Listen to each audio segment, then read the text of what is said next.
नमस्कार दोस्तों, मेरा नाम है अमन शुक्ला और एक बार फिर लेकर हाजिर हुआ हूँ एक डरावनी कहानी।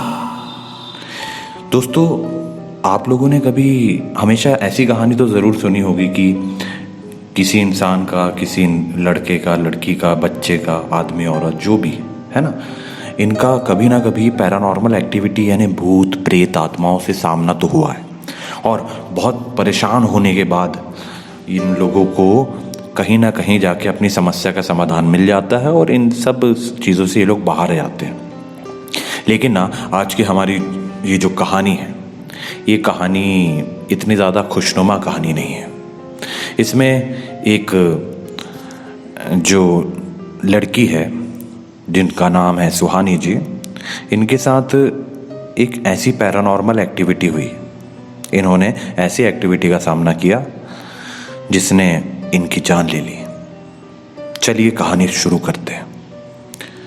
सुहानी जी के बारे में मैं बता दूं, सुहानी जी के जो पिता हैं खेती किसानी करते हैं और सुहानी जी की 2 बड़ी बहनें हैं, ठीक है, और मम्मी और सुहानी जी, मतलब ये इनका एक छोटा सा नॉर्मल सा परिवार था जो कि होशंगाबाद के आसपास रहते थे, किसी गांव में, छोटे गांव में। और ये कहानी होशंगाबाद की ही है। दरअसल जब सुहानी जी अपनी नर्सिंग की पढ़ाई कर रही होती हैं, तब तक इनकी दोनों सिस्टर की, जो बड़ी सिस्टर हैं, इनकी शादी हो गई होती है ना। और अब इनके पापा मम्मी को सुहानी जी की शादी की टेंशन सताने लग जाती है, क्योंकि अब इनका नर्सिंग, क्योंकि ये काफ़ी ज़िद करके नर्सिंग की पढ़ाई कर रही थी, क्योंकि ये अपने पैरों पे खड़ा होना चाहती थी, जो कि मेरे हिसाब से बहुत सही है। आजकल के ज़माने में लड़का लड़की सबको अपने पैरों पे खड़ा रहना चाहिए, मतलब एक अपना जॉब, एक अपना काम रहना चाहिए सबके पास, ताकि ना ये जो शादी के बाद ना हस्बैंड अपनी वाइफ्स को दबाने की कोशिश करते हैं, ये सब चीज़ें ना हो। क्योंकि क्या होता है, कई बार जैसे शादी करने के बाद ना लड़कियां पूरा अपनी ससुराल पे, अपने हस्बैंड पर डिपेंड हो जाती हैं, जिसकी वजह से कहीं ना कहीं, मैं ये नहीं कह रहा कि सब लोग ऐसा करते हैं, लेकिन कहीं ना कहीं क्या होता है कि जो महिलाएं हैं, जो हमारी माताएं हैं, बहनें हैं, उन्हें थोड़ा सा अपने स्वाभिमान के साथ कहीं ना कहीं एक तरीके कह सकते हैं कॉम्प्रोमाइज़ करना पड़ता है। कभी कुछ लोग तो इतने गिरे हुए होते हैं जो बात बात पर अपनी पत्नियों को नीचा दिखाते हैं, उन्हें एक सर्वेंट की तरह, एक नौकर की तरह ट्रीट करते हैं, जो कि बहुत ही ज़्यादा गलत है। ये भी एक तरीके की हिंसा ही होती है। और यही सब चीज़ों से को देखने के बाद सुहानी जी ने तय किया था कि वो अपने पैरों पे खड़ा होके रहेंगी, है ना। इसलिए उन्होंने नर्सिंग में एडमिशन लिया और होशंगाबाद से ही नर्सिंग की पढ़ाई अपनी चालू रखी। नर्सिंग की पढ़ाई के दौरान इनकी मुलाकात होती है देवेंद्र जी से। देवेंद्र जी वहीं पे होशंगाबाद में सीमेंट की, जो कह सकते हैं कि एक तरीके से एजेंसी होती है, इनकी एजेंसी थी, सीमेंट की एजेंसी में देवेंद्र जी का काम था और बहुत अच्छा काम था। तो थोड़ी बहुत जान पहचान होती है, हाय हेलो, मुलाकात, फ्रेंडशिप, और फ्रेंडशिप कब प्यार में बदलता है पता ही नहीं चलता। तो अब सुहानी जी और देवेंद्र जी एक दूसरे से बेहद मोहब्बत करते थे। दोनों को कोई, मतलब जैसा कि हमारे देश में होता है ना, कास्ट का लफड़ा, वो वैसा कुछ उनके साथ था नहीं। और देवेंद्र जी और सुहानी जी की, दोनों की एक दूसरे की जो फैमिली है, वो अपने बच्चों की खुशी के खातिर बोलते हैं कि हाँ चलो अच्छी बात है, वो खुशी खुशी उनकी शादी करवा देते हैं और ये एक हैप्पी मैरिड लाइफ अपनी बिता रहे होते हैं, है ना। अब नर्सिंग करी थी सुहानी जी ने, तो इनका भी एक अपना जॉब था, अलग टाइम था। आपको पता है डॉक्टर्स और नर्स की जो ड्यूटी है 24 घंटे की होती है ना, क्योंकि इन्हें कभी भी इमरजेंसी में बुलवा लिया जाता है हॉस्पिटल। तो ऐसा ही कुछ काम नहीं सुहानी जी का था। और देवेंद्र जी, हालांकि सुहानी जी ने इस मानसिकता के चलते अपनी पढ़ाई लिखाई पूरी कंप्लीट करी थी, ताकि उन्हें कभी किसी के सामने दबना ना पड़े, उनका स्वाभिमान बना रहे अच्छे से। लेकिन देवेंद्र जी हमेशा सुहानी जी को कहते थे कि मतलब बहुत इज्जत देते थे और बहुत अच्छे से रखते थे, और वो उनके काम की भी मतलब इज्जत करते थे। कि जैसे नॉर्मली होता है ना मैरिड लाइफ में कि हाँ अपनी वाइफ अगर जॉब कर रही हैं तो कई लोग ना उनके काम को उतनी ज़्यादा महत्वता नहीं देते हैं, जो कि मेरे हिसाब से बहुत गलत है। पर देवेंद्र जी के साथ ऐसा कुछ नहीं था। देवेंद्र जी एक बहुत ही अच्छे इंसान थे और देवेंद्र जी अपनी वाइफ को फुल सपोर्ट करते थे। अब क्योंकि शादी हो जाती है, लव मैरिज है, काफ़ी प्यार से ये लोग रहते हैं, लेकिन ना शादी के 1.5 साल बाद क्या होता है, सुहानी जी को अपने हॉस्पिटल के कुछ मेडिकल कैंप्स लगते हैं हॉस्पिटल में, तो जिसकी वजह से डॉक्टर्स नर्सें जो होती हैं ये एक ग्रुप में गांव-गांव जाके जो भी टीकाकरण होता है, जो भी इनको बताना होता है गांव वालों को कि साफ़ स्वच्छता से रहें और क्या करना है क्या नहीं करना है, क्या खाना है क्या नहीं खाना है, ये सब बताने के लिए कैंप लगते थे। तो सुहानी जी और 2 डॉक्टर्स और उनके साथ जो भी नर्सें होती हैं, इनका एक ग्रुप होशंगाबाद के ही पास किसी गांव में जाता है। अब मैं क्या है किसी गांव, उनके गांव, मतलब ये सब गांव का नाम आपको रिवील नहीं करने वाला, क्योंकि कई बार ना लोग क्या है एक्सप्लोर करने पहुंच जाते हैं और एक्सप्लोरेशन कब एक दर्दनाक हादसा बन जाता है पता ही नहीं चलता। तो ऐसा ही अब एक हादसा होने वाला था। खैर मैं गांव का नाम तो नहीं बताऊंगा, लेकिन किसी गांव में ये जाते हैं, मेडिकल कैंप लगता है वहाँ पे। तो सुहानी जी वहाँ पे सब ट्रीटमेंट करते रहती हैं, जो भी इनका टीकाकरण का काम है ना, इन सब में डॉक्टर्स की हेल्प करते रहती हैं। तभी ना इन्हें पता चलता है कि गांव की एक झोपड़ी में, वहाँ पे उस गांव में एक झोपड़ी थी जहाँ पर एक बूढ़ी काकी रहती थी, बूढ़ी दादी अम्मा। तो सुहानी जी जब घर घर जाके बताने की कोशिश करती हैं सबको कि भाई हमारे यहाँ टीकाकरण का काम चालू हुआ है, तो टीकाकरण करवाने आपको आना है, वहाँ पे आपको और भी अन्य प्रकार की जानकारियाँ दी जाएगी आपकी सेहत से रिलेटेड। तो ऐसे ही सुहानी जी पूछती हैं, क्योंकि ये जो झोपड़ी होती है ना दादी अम्मा की, ये गाँव से थोड़ा हट कर होती है, मतलब जहाँ गांव ख़त्म हो रहा होता है ना, वहाँ से कुछ दूरी पर 100-150 मीटर पर एक झोपड़ी दिखती है। तो सुहानी जी बोलती है कि वो उस घर में कौन रहता है।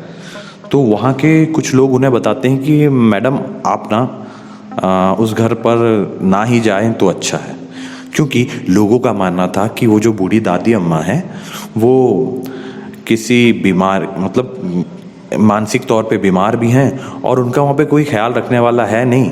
और लोगों का ये भी मानना था कि वो जो दादी अम्मा थी ना, वो काला जादू टोना करती थी। उन्हें कई बार ऐसी कुछ हरकतें करते हुए गांव में देखा गया था, जिस वजह से सुहानी को वहाँ के लोग बोलते हैं, सुहानी जी को, कि आप वहाँ ना ही जाएं तो अच्छा है, बेहतर होगा, हम किसी ना किसी के थ्रू उन तक बात पहुँचा देंगे। पर जब सुहानी जी को पता चलता है कि वहाँ पे सिर्फ एक बूढ़ी दादी अम्मा रहती है और उनका वहाँ पे कोई ख्याल रखने वाला नहीं है, तो बोलती है कि आप लोग, उन्हें लगता है कि ये सब अंधविश्वास की बातें हैं, काला जादू टोना कौन मानता है आज के समय में। तो बोलती है कि आप लोग रहने दीजिए, मैं खुद ही जाके उनसे बात कर लूँगी। लोग काफ़ी समझाते हैं इन्हें, पर ये वहाँ पे जब मानती नहीं है, ये पहुँच जाती हैं। ये जैसी वहाँ पहुँचती हैं तो लगभग 10 से 15 मिनट तक दरवाज़ा ही खटखटाते रहती हैं।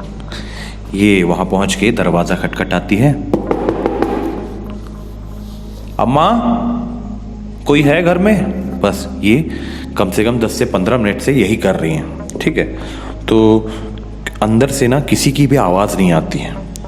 तभी सुहानी जी को कॉल आता है। उस समय जो नया नया मोबाइल निकले थे ना, तो उन पर कॉल आता है कि आपका काम हो गया हो तो आप कैंप में वापस आ जाइए, क्योंकि यहाँ पे आपकी ज़रूरत है। सुहानी जी पहुँच जाती हैं झोपड़ी, तो बोलती हैं कि मैं यहाँ पर एक दादी अम्मा से मिलने आई हूँ जिनकी तबीयत ख़राब है, मैंने सुना है, तो मैं इनसे बात करके आती हूँ। और फ़ोन काटती हैं, तभी जो दरवाज़ा है झोपड़ी का धीरे से अपने आप ऐसे खुलता है जैसे किसी ने बहुत कमज़ोरी में खुला हो। सुहानी जी देखती हैं पर दरवाजे के पास कोई नहीं होता। सुहानी जी अंदर जाती हैं तो वहाँ पर एक दादी अम्मा, बूढ़ी दादी अम्मा खांस रही होती है। वो दादी अम्मा पूछती है, कौन है बेटा? तो सुहानी जी कहती हैं कि अम्मा मैं यहाँ मेडिकल कैंप में आई हूँ, और अपना बताना जो भी है बताने लग जाती हूँ। दादी अम्मा चुपचाप सुनती हैं और उनसे बस इतना ही कहती है सुहानी जी से, बेटा तुमने बहुत लेट कर दिया, बहुत देरी कर दी, अब तो मैं जा चुकी हूँ, अब तुम्हें यहाँ आके कुछ नहीं मिलेगा। सुहानी जी को कुछ समझ में नहीं आता, बोलते हैं अम्मा ये क्या कह रहे हो आप?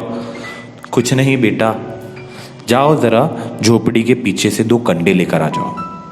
तो सुहानी जी बोलती ठीक है। वो झोपड़ी के पीछे जाती हैं कंडे लेने, और जैसे ही कंडे उठा के झोपड़ी में वापस जाने के लिए मुड़ती हैं, तभी देखती हैं कि पीछे वही दादी अम्मा की डेड बॉडी पड़ी होती है। सुहानी जी कंडे वहीं छोड़ती हैं, जोर की चीख लगाती हैं और वहाँ से भागते हुए पहुँचती है गांव के उसी घर में, लास्ट वाले, जहाँ पर लोगों ने उन्हें वहाँ पे झोपड़ी में ना जाने की हिदायत दी थी।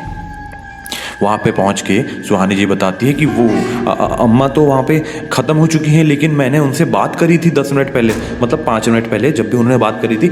जाहिर सी बात है यार, कोई भी इंसान चौंक जाएगा कि अभी मैं इनके घर में बैठ के बात कर रही थी और इन्होंने मुझे कंडे लाने पीछे भेजा। मैं कंडे लाने गई तो वहाँ पे इन्हें वही दादी अम्मा की डेड बॉडी मिली, जिसके बाद इनकी इतनी हिम्मत भी नहीं हुई कि झोपड़ी के अंदर झाँक के देख ले। ये सीधे भागते हुए जाती है उसी घर। वहाँ पे कुछ लोग जमा होते हैं और वो आते हैं सुहानी जी के साथ। पहले तो लोग बोलते कि हमने आपको पहले ही मना किया था कि आपको वहाँ नहीं जाना चाहिए था, आपने गलती कर दी वहाँ पे जाके, हो सकता है वहाँ पे उसने कुछ कर रखा हो। तो सुहानी जी बोलती क्या आप बकवास की बातें कर रहे हैं, वहाँ पे कोई इंसान मर गया है और आप लोगों को अंधविश्वास की पड़ी है। तो सुहानी जी उन लोगों के साथ, खैर डरी हुई थी ये काफ़ी, है ना, डरी हुई अवस्था में उन लोगों के साथ उस झोपड़ी पर जाती हैं और सब लोग वहाँ पे झोपड़ी के अंदर देखते हैं तो झोपड़ी के अंदर कोई नहीं था। सुहानी जी के मन में अभी भी वही सब बातें घूम रही थी कि दादी अम्मा ने उनसे कहा था बेटा अब तो तुमने बहुत देर कर दी, अब तो मैं जा चुकी हूँ। उस समय इन्हें कुछ समझ में नहीं आया था, लेकिन धीरे धीरे धीरे ये बात उन्हें समझ में आ रही थी कि हो ना हो ये उन्हीं की आत्मा थी जिनसे सुहानी ने बात करी थी। खैर गांव वाले कुछ लोगों के साथ मिलकर ये जो दादी अम्मा हैं इनका अंतिम संस्कार कर देते हैं और अपने अपने घर चले जाते हैं। लेकिन उस रात से सुहानी जी की नींद जैसे कहीं उड़ गई थी। उन्हें बार बार सपने में वही अम्मा दिखाई देती थी। खैर शुरुआती दिनों में तो सुहानी जी ने किसी से कुछ भी डिस्कस नहीं किया, लेकिन ना मैंने अक्सर आपको कहा है कि कभी भी ना इन सब चीज़ों को मन का वहम मान के ज़्यादा इग्नोर नहीं करना चाहिए। हाँ, 1-2 बार वहम हो जाते हैं, लेकिन अगर आपको डरावने सपने बार बार लगातार एक ही सपना दिखे, अपने आसपास किसी के होने का एहसास हो, किसी के गुनगुनाने की या फुसफुसाने की आवाज़ सुनाई दे, बार बार ऐसा लगे कि आपका नाम किसी ने पुकारा है पीछे से और आप पलट कर देखते हैं तो कोई नहीं, अगर कमरे में कोई काम कर रहे हो और आपको ऐसा लगे कि यहाँ से कोई गया, इस तरीके की ये जो सारे सिम्टम्स है ना अगर आपके साथ हो रहे हो तो कृपया करके इन्हें अपने मन का वहम ना माने। मैं कोई अंधविश्वास नहीं फैला रहा, या तो किसी अच्छे मनोवैज्ञानिक को दिखाइए, शायद आपके साथ कुछ मेंटल प्रॉब्लम हो गई हो, या फिर हमारे हनुमान दद्दा सबसे पहले तो उन्हीं के पास जाइए, उन्हीं की शरण में जाइए। कोई मंत्र पढ़ने की ज़रूरत नहीं है, हनुमान चालीसा भी पढ़ने की ज़रूरत नहीं है, अगर पढ़ते हैं तो बहुत अच्छी बात है। लेकिन ना मैं बस इतना कह रहा हूँ कि एक बार हनुमान दद्दा के दरबार में पहुँच जाइए, वहाँ पे सारे आपके इलाज हो जाएंगे। बहुत ताकतवर हैं, मैं क्या बता सकता हूँ आपको हनुमान दद्दा के बारे में, आप लोग तो मुझसे ज़्यादा ज्ञानी हैं। तो अगर ये सब कुछ हो रहा हो तो आप इन सब चीज़ों को सीरियसली ले, है ना। खैर आते हैं कहानी पर। तो सुहानी जी के साथ भी ऐसे कुछ हो रहा था, इन्हें बार बार सपने में वही डरावनी दादी दिखाई दे रही थी और वो उनसे वही सब बातें और कुछ इधर उधर की बातें दिखाई देती थी कभी। अब धीरे धीरे क्या होता है, ये जो सपने दिखते हैं ना, ये सपने इनके डरावने होते जाते हैं। वो दादी कभी इनसे पूछती थी कि बेटा मेरे साथ चलो ना, मैं यहाँ बहुत अकेली हूँ। कभी वो दादी जो है बहुत डरावने तरीके से इनके कानों के पास आके इनके सपनों में कुछ कहती थी और इनकी नींद खुल जाती थी। कभी इन्हें अपने बाथरूम से किसी के फुसफुसाने की आवाज़ आती थी और ये सब बातें इनके पति भी नोटिस कर रहे होते हैं, लेकिन इनके पति भी बहुत ज़्यादा बिजी रहते हैं और क्योंकि अपनी वाइफ को बहुत चाहते थे इसलिए इनसे पूछते हैं। पर ये जो है ना नर्सिंग प्रोफेशन, डॉक्टरी प्रोफेशन, तो इसमें ना लोग अधिकतर यही सोचते हैं कि यार कुछ मानसिक बीमारी हो गई है। शायद उन्होंने वाकई इतना तो उन्हें पता था कि उन्होंने एक पैरानॉर्मल एक्टिविटी का सामना किया है, लेकिन ना कुछ लोगों का प्रोफेशन होता ही ऐसा है, भरोसा नहीं करता या करके भी भरोसा करना नहीं चाहते। खैर सुहानी जी की हालत लगभग 2 महीने में इतनी बिगड़ चुकी थी कि ये अपनी नींद से चिल्लाकर चीख कर जागने लग गई थी और अब इनके पति देव ने सोचा कि अब ये ज़्यादा हो रहा है, चलो किसी अच्छे और डॉक्टर, दूसरे डॉक्टर को दिखाते, क्योंकि ये डॉक्टर से परामर्श ले रहे थे और डॉक्टर भैया दवाई पानी से ठीक हो जाता है ना, तो वो भी कर रहे थे अपना काम। लेकिन जब सुहानी जी की हालत इतनी ख़राब हो गई कि इन्होंने किसी अलग ही आवाज़ में बात करना चालू कर दिया। एक दिन रात में इनके पति जब घर पर लेट आए तो इन्होंने देखे कि इनके घर का मेन डोर पूरा खुला हुआ है, और जैसे ये अंदर आते हैं तो देखते हैं सुहानी जी पालती मारकर बैठी हुई है और इनके पूरे बाल बिगड़े हुए हैं। ये नहीं कि चुड़ैलो टाइप सामने इनने करके रख ली, पूरे बिगड़े हुए, ऐसा लग रहा था कि किसी ने बाल घसीट के इन्हें मारा हो, इस तरीके की इनकी हालत थी। इनके हस्बैंड देवेंद्र जी इन्हें देखकर घबरा जाते हैं और पूछते हैं कि सुहानी क्या हुआ, ऐसे क्यों बैठी हो, क्या हुआ, तुम्हारी ये हालत किसने करी। तभी सुहानी जी बोलती है, कौन है तू, मुझे लेने आया है। जैसे ही देवेंद्र जी ये सुनते हैं उनके होश उड़ जाते हैं, उनकी आंखें फटी की फटी रह जाती है, क्योंकि ये आवाज़ सुहानी जी की नहीं थी। और देवेंद्र जी को अपने कानों पर भरोसा नहीं हो रहा था कि ये मैंने क्या सुना। वो धीरे से कहते हैं, सुहानी, सुहानी। तभी सुहानी जी कहती है, कौन सुहानी, सुहानी सो रही है, उसे सोने दे। अगर तुझे कुछ बात करनी है तो मुझसे करना, मैं बहुत अकेली हूं। सुहानी को तो मैंने बोला मेरे साथ चल, मेरे साथ चल, पर चलती नहीं है। तू समझाएगा अपनी बीवी को कि मेरे साथ चल। तभी देवेंद्र जी ये सब सुन के बहुत ज़्यादा डर जाते हैं और ये अपने पहचान के एक पंडित जी को कॉल करते हैं, क्योंकि ये भी पंडित ही थे, देवेंद्र जी और सुहानी जी। तो जैसे ही मामला बिगड़ता देखते हैं, ये अपने दरवाज़ा लगाते हैं घर का और बाहर निकल के पंडित जी से बात करते हैं। इस समय रात के 11:30 बज रहे होते हैं। पंडित जी आते हैं, पंडित जी बोलते हैं कि मैं देखता हूँ। और जैसे ही पंडित जी अंदर जाते हैं, देवेंद्र जी अंदर नहीं जाते, शायद वो ज़्यादा डर गए थे, तो देवेंद्र जी बाहर ही खड़े रहते हैं। तभी इन्हें अंदर से आवाज़ आती है किसी के ज़ोर से गिरने की। देवेंद्र जी तुरंत दरवाज़ा खोल के अंदर जाते तो देखते हैं पंडित जी गिरे हुए हैं, मतलब इस तरीके से गिरे थे जैसे उन्हें किसी ने उठाकर फेंक दिया। पंडित जी घसीटते घसीटते अपने आप को उसी दरवाजे के पास खड़े देवेंद्र जी के पास लाने की कोशिश कर रहे होते हैं। तभी देवेंद्र जी पंडित जी के पास जाते हैं और बोलते हैं, पंडित जी क्या हुआ। तो पंडित जी बोलते हैं कि शायद मेरी टांग टूट गई है, मेरी टांगें टूट गई है। पंडित जी की दोनों टांगें टूट चुकी थी। और तभी सुहानी बहुत ही ज़्यादा डरावनी हंसी हंसने लगती है। ये इनकी ये हालत देखकर देवेंद्र जी को रोना भी आ रहा है और वो कुछ कर भी नहीं पा रहे हैं, क्योंकि देवेंद्र जी ने पंडित जी का हाल देख लिया था। इसलिए वो पंडित जी को जैसे तैसे वहाँ से लेकर निकलते हैं और दरवाज़ा सामने से लगा देते हैं। अंदर से डरावनी आवाज़ आ रही है, दरवाज़ा खोल, बाहर आने दे मुझे, इस तरीके की। और बस ऐसा अगर कुछ हो जाए तो कोई दरवाज़ा क्यों ही खुलेगा भला।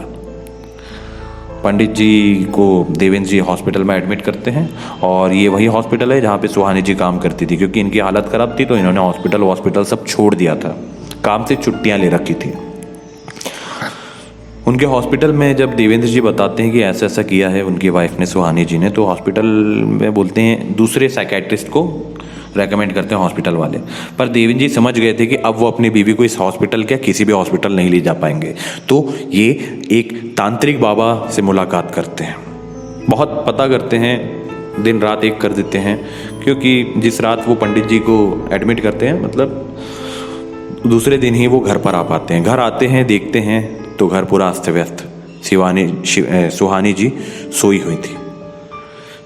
देवेंद्र जी जैसे ही घर पहुंचते हैं तो सुहानी जी एकदम नॉर्मली उठ के इनके पीछे कब खड़ी होती है इन्हें पता ही नहीं चलता। देवेंद्र जी जैसे पीछे पलटते हैं, चौंक जाते हैं।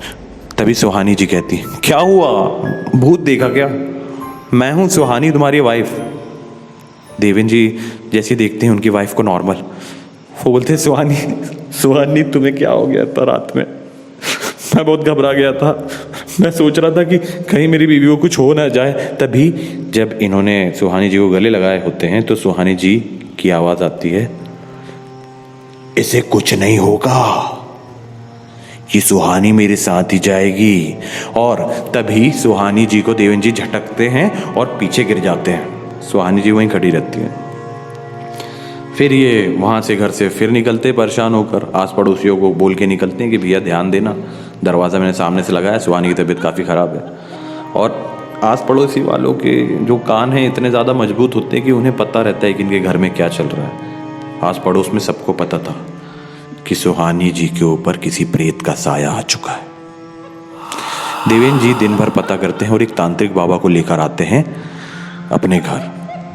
तांत्रिक बाबा सुहानी जी से जैसे ही नज़रें मिलाते हैं तो तांत्रिक बाबा बोलते हैं, अरे अम्मा, आप माफ़ कर देना अम्मा, मुझसे गलती हो गई, मैं चलता हूँ। तांत्रिक बाबा सुहानी जी के पैर पड़ते हैं और देवेंद्र जी को बोलते हैं कि देवेंद्र जी, ये हमसे नहीं हो पाएगा, क्योंकि ये जो अम्मा थी ना, ये गांव वालों ने जो कहा था ना, सही कहा था। ये अम्मा की जो डेथ हुई है ना, ये नॉर्मली नहीं होती है। जैसे लोग समाधि ले लेते हैं ना, ऐसा ही कुछ इन्होंने अपने आप को काले जादू टोने के कारण अपना, कहते हैं कि बलि दी थी इन्होंने अपनी खुद की। और काफ़ी जतन करने के बाद 1 महीने में, जब मतलब फिर डॉक्टर्स को दिखाते हैं, वहाँ पे कंपाउंडर जो भी हैं सब आते हैं कि भैया इन्हें नॉर्मली अपन कार में बैठा के नहीं ला सकते, तो इन्हें हॉस्पिटल में मेंटल वार्ड में शिफ्ट किया जाता है सुहानी जी को। और लगभग 1 महीने के बाद सुहानी जी की मौत हो जाती है। इस घटना से आज भी देवेंद्र जी एक बहुत बड़े शौक में हैं। और अब इनका जो काम है देवेंद्र जी का, इनके भाई संभालते हैं। देवेंद्र जी की हालत अब ऐसी नहीं है कि वो किसी से ज़्यादा बात भी नहीं करते। हाँ, ये चलते फिरते सब करते हैं, लेकिन एक अलग ही सदमे में रहते हैं। ये मुस्कुराते नहीं हैं, ये टीवी नहीं देखते, ये घूमने नहीं जाते। एक काली शक्ति ने इनसे इनका प्यार, इनकी आत्मा छीन ली। ये कहानी देवेंद्र जी के जो भाई है उनके बेटे के थ्रू मुझे पता चली, तो मैंने सोचा बताऊं अपनी फैमिली वालों को, अपने दर्शकों को, कि दोस्तों पैरानॉर्मल की दुनिया में ये भी एक किस्सा है जो वाकई में घटित हुआ है। हॉरर मूवीज़ देखना, हॉरर स्टोरीज सुनना पसंद है तो मेरे साथ तो बने रहिए। लेकिन जो भी बातें मैं आपसे बोलता हूँ ना, जो भी मैं अपनी एडवाइस देता हूँ, इन्हें इग्नोर कम करें। थोड़ा अपने या नहीं तो अपने परिवार वालों के बारे में सोचिए। जो आपको चाहते हैं, बेहद आपसे मोहब्बत करते हैं, उनके बारे में सोचिएगा ज़रूर। बाकी अब मिलेंगे हम अपने अगले एपिसोड में, तब तक बने रहे मेरे साथ। मैं हूँ आपका दोस्त अमन शुक्ला। और हाँ, एक और बात ना, प्लीज़ यार, अगर कहानी पसंद आई हो तो कहानी को लाइक कीजिए, शेयर कीजिए, कमेंट करके हमें बताइए कहानी कैसी लगी। और बने रहे मेरे साथ। मैं हूँ आपका दोस्त अमन शुक्ला। और ज़्यादा पसंद आ जाऊँ तो सब्सक्राइब कर लेना, है ना। चलिए अब लेता हूँ आपसे अलविदा, और लाता रहूँगा डरावनी कहानियाँ। धन्यवाद।